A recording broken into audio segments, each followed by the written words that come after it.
Particularly వాళ్ళు తక్కువ calories consume చేసినా గానీ వెయిట్ పెరుగుతూ ఉంటారు.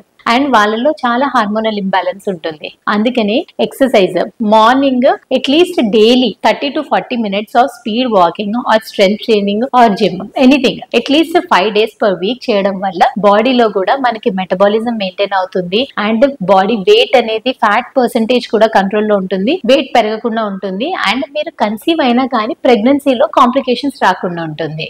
Next addictions. ప్రెగ్నెన్సీ ప్లాన్ చేసుకుంటున్నారు, ఫర్టిలిటీ కోసం ట్రై చేస్తున్నారంటే మాత్రం compulsory alcohol and smoking avoid చేయాల్సి ఉంటుంది. బోత్ మేల్ అండ్ ఫీమేల్ ఇప్పుడున్న మన సోషల్ కండిషన్స్ లో చాలా మంది కన్స్యూమ్ చేస్తున్నారు, కానీ వాటి వల్ల మనకి ఆక్సిడేటివ్ స్ట్రెస్ వల్ల గానీ ఎగ్ స్పర్మ్ ని చాలా డ్యామేజ్ అవుతుంది. సో మనకి compulsory alcohol and smoking both the partner should quit to conceive naturally. And last tip fertile period. Fertile period మనకి చాలా ఇంపార్టెంట్ ఉంటుంది, ఎందుకంటే విమెన్ లో కంప్లీట్ మంత్ లో చూస్తే ఓన్లీ 1 day ఎగ్ రిలీజ్ అవుతుంది. దానికి 2 days ముందు 2 days తర్వాత ప్లాన్ చేస్తేనే ప్రెగ్నెన్సీ వస్తుంది. సో ఇదైతే ఎవరికైతే రెగ్యులర్ పీరియడ్స్ ఉంటుందో వాళ్ళకే అప్లికేబుల్. రెగ్యులర్ పీరియడ్స్ ఉన్న వాళ్ళు డే 10th నుంచి ఆల్టర్నేట్ డేస్ ట్రై చేస్తూ డే 10th to 20th వరకు ఆల్టర్నేట్ డేస్ ట్రై చేయాలి. ఇలా చేయడం వల్ల ఫర్టైల్ విండో అనేది కాదు, సో ప్రెగ్నెన్సీ న్యాచురల్ గానే అయ్యే ఛాన్సెస్ కూడా ఇంక్రీజ్ అవుతుంది.